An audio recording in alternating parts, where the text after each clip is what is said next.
Dans les dispositifs militaires, on a toujours ce qu'on appelle, normalement, hein, quelqu'un qui fait un plan militaire de défense, par exemple, il va se dire ben, je vais garder une unité en réserve. On appelle ça l'élément réservé. Donc, il y a des unités qui sont en première ligne, il y a tout le dispositif. Puis derrière, hop, il y a un petit truc en réserve, au cas où, qui me permettent de faire face à la surprise ou une opportunité, un trou qui me permet de contre-attaquer, etc.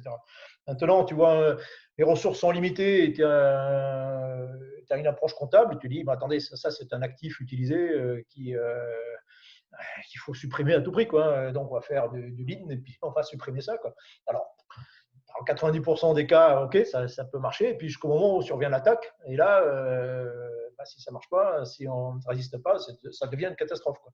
Donc on se fragilise quoi, en supprimant par économie tout ce qui permet encore une fois, de se préparer à la surprise, de regarder ce qui se passe à l'extérieur, rester sur l'immédiat, ce qu'on fait, ben, on se rend vulnérable. On se rend vulnérable à la surprise. Typiquement, c'est l'exemple des masques dans face à la pandémie. Quoi. Ok, c'est un actif qui coûte cher à conserver. Bon, bah, petit à petit, on le réduit, on fait des économies jusqu'au moment où bah, il n'y en a plus assez. Et puis là, lorsque survient le problème, ça devient une catastrophe. Quoi. Mais alors, c'est très intéressant cette histoire de l'élément de réserve, parce que quand on a bossé sur la recette Red Team, Blue Team, Ouais. et la planification de mission, tu avais parlé des Israéliens qui essaient toujours d'avoir un élément de, alors, Surprenant. de surprise et de dissimulation dans leur plan. Et Ouais. ça, du coup, c'est intéressant. Et l'élément de réserve, est-ce que c'est une pratique qui est propre à une armée ou c'est assez général comme. Je veux dire, c'est un principe de base, quoi, hein, en réalité. Hein. Un militaire il va toujours avoir un élément un peu mobile, un peu souple, qui lui permet de manœuvrer, quoi, de conserver une certaine liberté d'action. Euh, donc voilà, tu commandes 5 unités, c'est le maximum, hein, bah, tu en mets 4 en première ligne, et puis tu en as toujours, forcément, tu vas en garder une sous la main, en arrière, et qui est prête voilà, en réserve. Donc, c'est un principe de base de toutes les armées du monde, en réalité. Hein.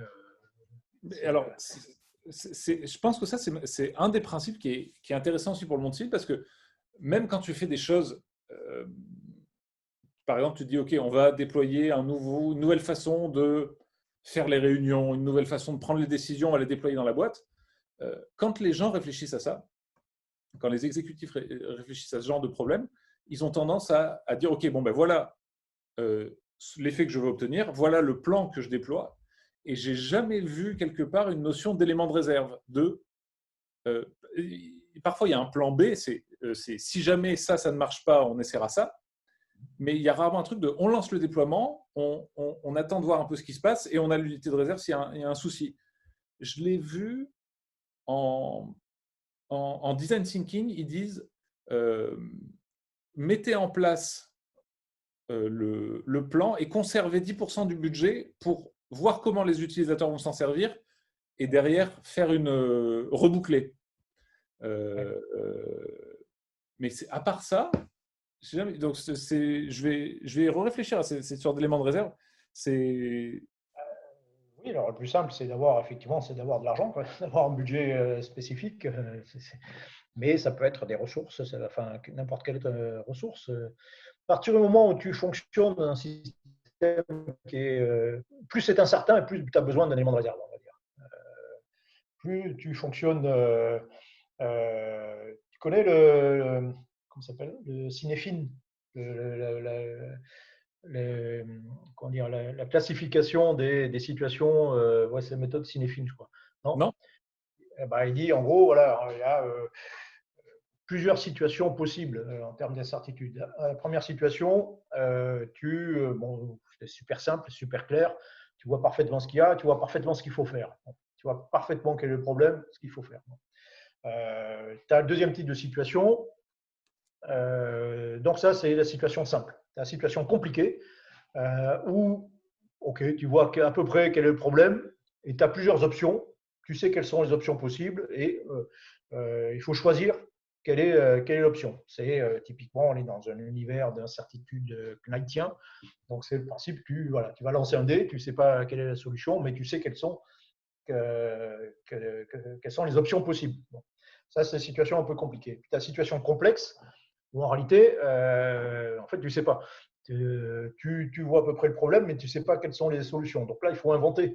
Il faut inventer de nouvelles choses, de nouvelles situations. Et puis, tu as la situation chaotique où là, tu ne comprends pas le problème et tu n'as plus de solution du tout. Bon. Et là, évidemment, c'est la pire. Et ce qui se passe, c'est qu'en plus tu avances en réalité dans l'incertitude, et plus tu dois conserver un élément, l'élément de réserve, c'est ce qui permet de faire face à l'incertitude, d'avoir des ressources à part pour justement s'adapter. Plus on passe du stade de la planification au stade de l'adaptation. Voilà, plus on évolue vers l'incertitude et plus ça devient de l'adaptation. Et dans l'adaptation, il faut jouer avec des éléments. Quand tu es dans un univers absolument certain, effectivement, la réserve, c'est un gaspillage, quoi. Voilà, bon. Mais plus c'est incertain et plus ça devient un investissement, quoi.